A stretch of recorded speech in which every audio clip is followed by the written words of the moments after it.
سلام دوستان، خوش اومدین به ویدیو جدید. من پوریا هستم. امروز اومدم یه چیزی رو بهتون توضیح بدم. همونجور که از عنوان ویدیو متوجه شدین من مسابقه داشتم و این مسابقه فکر کنم برای 2 هفته پیشه. مسابقه که ما رفتیم واقعا هیچ کدوممون راضی نبودیم و رفتیم شرق. ما رفتیم دورم بود دیگه، سالن خوبی نداشت، برگزار کنندشون خیلی دیر بود. تنها فرقی که توی این مسابقه داشتم من همیشه در از 14 مانم، این دفعه 16 مانه شدم و دوئل داشتیم. دوئل نمیدونید چیه؟ الان توضیح میدم. دوئل مسابقه تن به تنه که بعد دو نفر مسابقه بدن.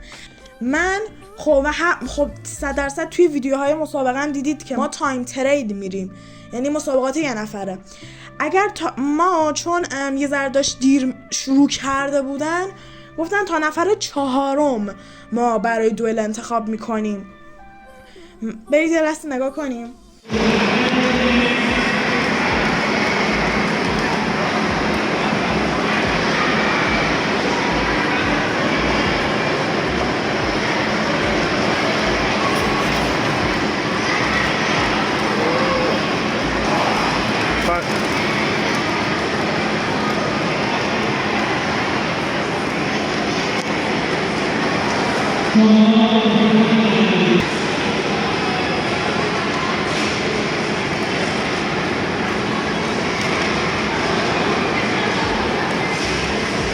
باریکلا، آفرین بابا.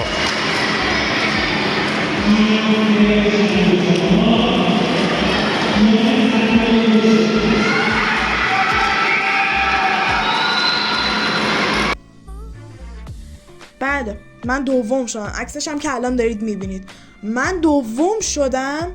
قرار بود ساعت 4:30 یا 4:15 دوئل من شروع بشه. تا نفر 4 ما دوئل داشتیم. 4:30 شد، ما هنوز شروع نکرده بودن. ساعت 5:15 اینا شد، تازه گفتن برای پسرا، یعنی رده ما تازه قرار شروع بشه.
آفرین بابا.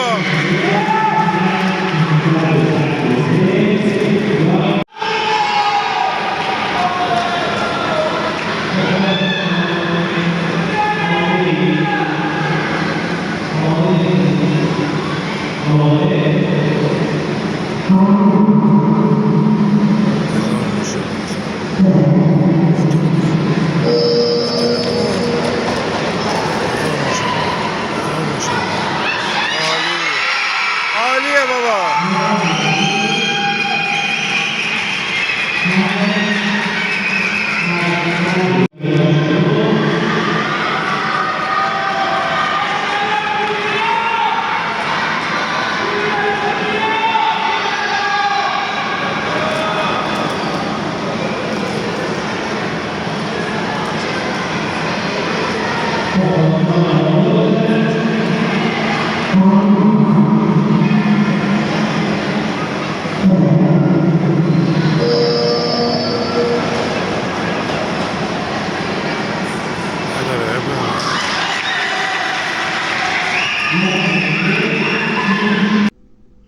بله، با ایشون هم مسابقه دوئل دادم.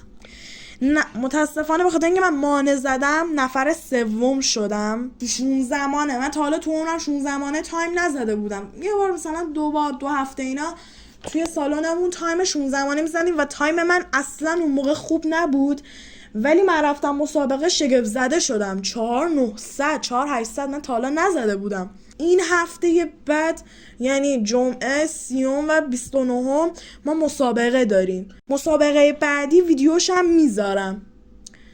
مرسی که تا اینجا ویدیو همراه ما بودید. اگر ویدیو خوشتون اومد من لایک کنید و ویدیو رو برای بقیه بفرستین و این چند وقت که من فعالیت نشم گرفتار بودم. خدا نگهدار.